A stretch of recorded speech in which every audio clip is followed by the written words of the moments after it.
우리나라 역사에서 여자 장군은 누가 있는지 알려주세요. 안녕하세요. 지식틀치기입니다. 먼저 답변 드리기 전 이미지 저작권상 화면과 음성이 고르지 않은 점 양해 바랍니다. 영상을 끝까지 시청해주시고 좋아요 한 번씩 눌러주세요. 영상을 만드는 사람에게 큰 힘이 됩니다. 답변 드리겠습니다. 위의 분. 소선호는 만주족이라고 하기에는 좀 비류국 출신이므로 부여족이나 조선족으로 봐야 옳겠지요.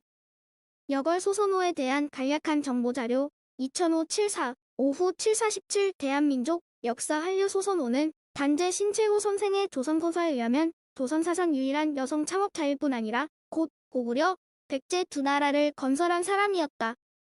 이렇게 나와 있습니다. 우리가 회복해야 할 역사의 한 부분이라고 생각을 합니다. 상보시대에 대한 간략한 정보 고조선 말기 여러 제후국들이 독립 세력으로 등장했던 이 시대를 열국시대라 일컫는데 가장 유력했던 나라가 북부여 옥저, 동해, 남남국, 원시, 고구려, 남상한 등이다. 이때는 명분상 가장 강한 나라가 고조선 왕실을 계승한 패자로 군림했는데 맨 처음 패자로 등장한 나라가 북부여였다. 북부여는 BC 239년에 해무수에 의해 건국되었다. 해무수는 BC 195년까지 통치를 했으며 북부여는 BC 58년에 고구려가 건국될 때까지 6명의 장군이 재위를 했다.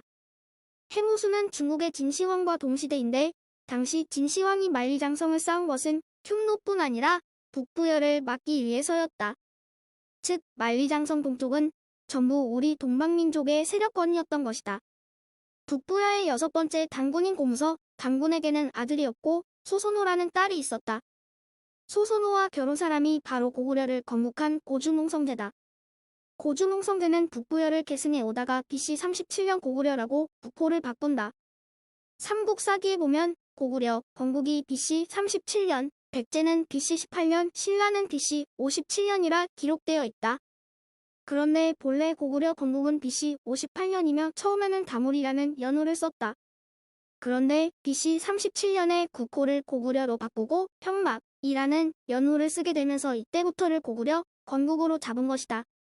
YTN 충북음성 조각공원의 소선호상 제작 보도자료. 많은 사람들은 고구려와 백제를 건국하는데 주도적인 역할을 했던 여걸에 대해 잘 모르고 있을 것입니다. 이 여걸을 충북음성에 있는 조각공원이 대형 돌 동상으로 만들어 우리 고대사에 대한 관심을 불러일으키고 있습니다. 김동우 기자가 취재했습니다. 리포트. 역사를 주도적으로 움직인 여성들은 세계적으로 많이 알려졌지만 고구려와 백제 건국의 주역이었던 소선호라는 여걸은 잘 알려지지 않았습니다. 이 소선호라는 여걸은 우리 고대 국가였던 졸본부여의 공주로 주몽과 결혼해 고구려를 세우고 또 아들 원조를 도와 백제를 건립하는 데 핵심 역할을 했습니다. 기자. 그렇지만 고구려 건국의 공은 남편 주몽에게, 백제 건국의 공은 아들 원조에게 돌아가 지금까지 역사의 편린으로 남아있었습니다.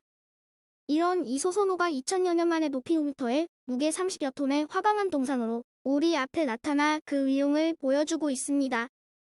충북 음성에 있는 조각공원이 1년 동안의 고증을 통해 소선호의 영정을 그려낸 데 이어 9개월 만에 동상 제막식을 가진 것입니다. 동상 제막식에는 많은 여성들이 참여해 여걸 소선호의 업적을 기렸습니다. 인터뷰. 신낙균 새천연민주당 부대표. 고구려는 고주몽이, 백제는 원조가 세웠다고 들었지만 이 뒤에 여성이 있었다는 것에. 인터뷰. 정근이 큰 바위얼굴 조각공원 두 나라를 세운 여걸을 동상으로 만들어 교육의 장으로 삼고자 합니다.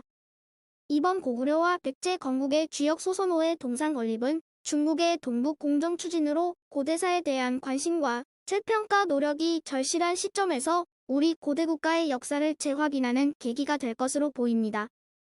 YTN 김동우입니다. 아래 글은 발해의 홍마녀와 농마녀에 대한 글입니다. 참고하세요. 자세한 정보는 책으로도 나와 있으니 관심 있으면 읽어보세요. 발해 홍마녀 전설과 농마녀 전설 13선 1. 언여거운형 어부의 딸 홍마녀와 발해 황제에 대한 슬픈 전설. 2. 공주 정목형 발해 공주 홍마녀와 어느 어부의 애절한 사랑에 대한 전설.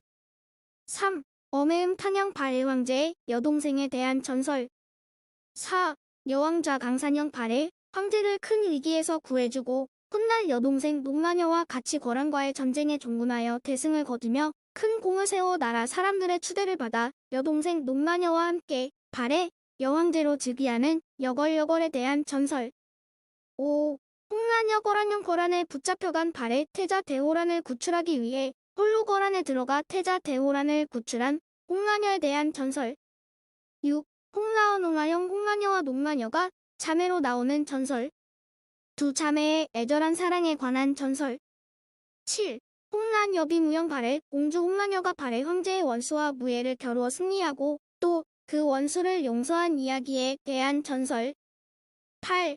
홍란여와 은도밭은 미영 발해 3대 황제 대음무의 외동딸 홍라공주의 이루지 못한 사랑에 대한 애잔한 전설. 9. 홍라와 지포형 고기잡이를 하며 살아가는 홍란여의 슬픈 사랑과 홍란여가 발해 황제에게 복수국을 하게 되는 애절한 전설. 10. 홍라와 견박, 소용왕영, 발해 공주 홍란여와 어느 오부의 이루지 못할 사랑이 결실을 맺게 될 슬프면서도 아름다운 전설. 11. 홍란여 사후 성신영 어부의 딸로 태어나 발해 황제의 부인가 되어 백성들의 어려움을 잘 보살펴주다 1년 만에 세상을 떠나 백성들이 안타까워했다는 전설. 12. 육려거빙영 용왕의 딸 홍란여와 어느 발해 황제의 이야기에 대한 전설. 13. 3인 동년 홍란여의 용왕의 딸 홍란여와 사냥꾼 삼형제의 슬픈 사랑에 대한 전설. 지금까지 지식틀찍이었습니다. 다음 영상은 더욱 호기심 많은 질문들로 업데이트될 예정입니다. 구독하시면 일상생활에서 가끔 궁금한 질문들이 함께할 것입니다. 지식과 상식 얻어가세요. 감사합니다.